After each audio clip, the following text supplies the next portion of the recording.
Assalamualaikum warahmatullahi wabarakatuh. Saya Vicky Novita Putri dari kelas Ekonomi Syariah I. Di sini saya akan menjelaskan mengenai artikel pelanggaran iklan rokok melalui media ditinjau dari Undang-Undang Nomor 8 Tahun 1999 tentang Perlindungan Konsumen. Dari artikel tersebut, saya memiliki studi kasus dari putusan Mahkamah Agung nomor 1494 K/PDT/2004. Dimulai dari pengertian dan batasan hukum konsumen dan hukum perlindungan konsumen. Dalam tata hukum Indonesia, hukum konsumen dan hukum perlindungan konsumen ini belum dikenal. Jadi begitu pula di kalangan ahli hukum bahkan tentang eksistensinya belum ada kesepakatan. Kaidah hukum konsumen sulit ditemukan dalam berbagai peraturan perundangan yang berlaku di Indonesia. Jadi, karenanya tidak dipakai istilah konsumen dalam peraturan perundang-undangan tersebut.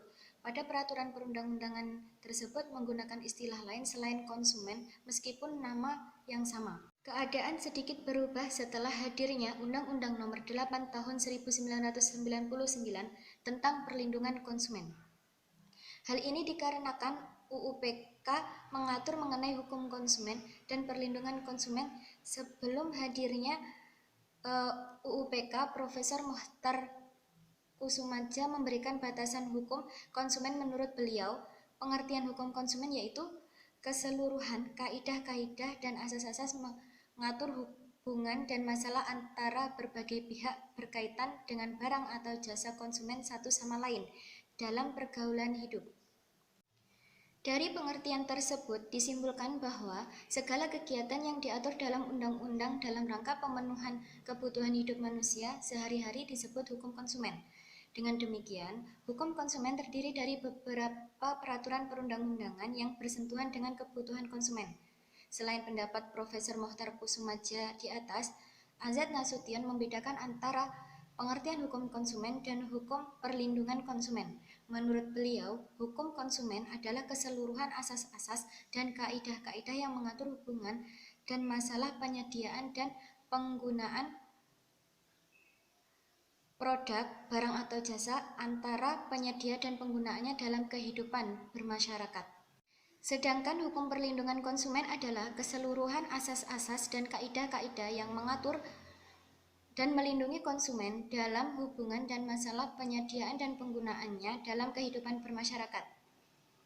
Dan selanjutnya, untuk pengertian periklanan menurut para ahli, periklanan yang dalam bahasa Latin disebut adventure memiliki arti mengalihkan perhatian, sehingga periklanan dapatlah diartikan sebagai sesuatu yang dapat mengalihkan perhatian konsumen terhadap sesuatu. Periklanan menurut media informasi yang sangat penting dalam rangka promosi dan pemasaran produk. Oleh karena itu, media iklan merupakan jembatan penting antara pelaku dan konsumen. Dalam dunia periklanan, para ahli memiliki pengertian masing-masing mengenai periklanan. Menurut pendapat Frank Jeffkins, periklanan memiliki tujuan membujuk konsumen untuk membeli. Untuk selanjutnya, untuk studi kasus yang saya ambil dalam perkara ini antaranya YLKI melawan PT Jarum Kudus. Yang memiliki objek gugatan adalah pelanggaran iklan rokok di beberapa media yang dilakukan oleh PT Jarum Kudus pada tahun 2002. Gugatan ini diajukan ke Pengadilan Negeri Jakarta Selatan. Iklan rokok yang ditayangkan oleh para termohon kasasi atau para terbanding atau para tergugat melanggar ketentuan peraturan perundang-undangan mengenai iklan rokok, yaitu melanggar ketentuan UU Penyiaran, UU Pers, Etika Pariwara Indonesia atau EPI, PP Pengamanan Rokok bagi Kesehatan, dan UU PK.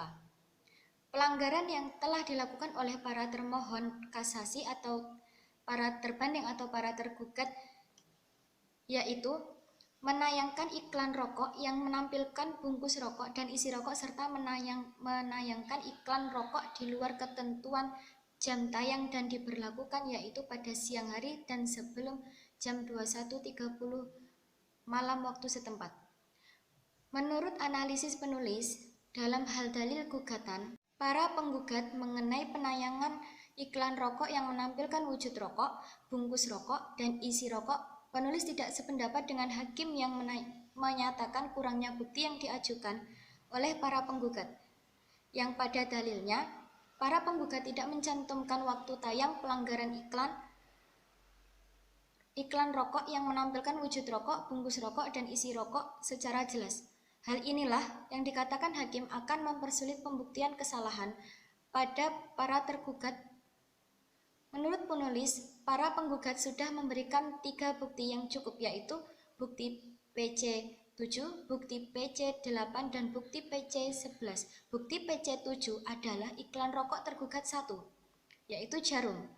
Di media tergugat 9 atau majalah Gatra, bukti PC8 adalah iklan rokok tergugat 1 dalam kurung Jarum.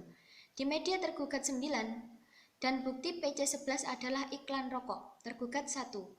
Di media tergugat 8 dalam kurung Koran Bisnis Indonesia, 3 bukti tersebut menurut penulis sudah cukup membuktikan bahwa gugatan yang diajukan oleh para penggugat tidak kekurangan bukti, yang seharusnya dalil gugatan mengenai pelanggaran iklan rokok ini yang menampilkan wujud rokok, bungkus rokok, dan isi rokok dapat dipertimbangkan oleh hakim.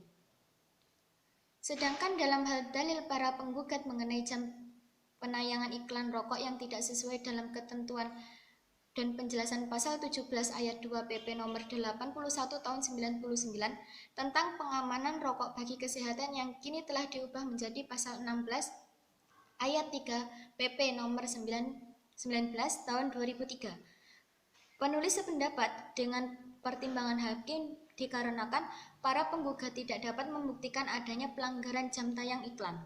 Tetapi pada kenyataannya para penggugat memang tidak dapat membuktikan hal tersebut karena para penggugat hanyalah perwakilan lembaga konsumen yang memantau adanya pelanggaran iklan rokok di media televisi dan memiliki bukti fisik hasil rekaman tayang iklan tersebut adalah para tergugat. Sehingga dalam kasus ini seharusnya para tergugatlah yang membuktikan bahwa pada hari, tanggal, dan jam tersebut tidak terdapat pelanggaran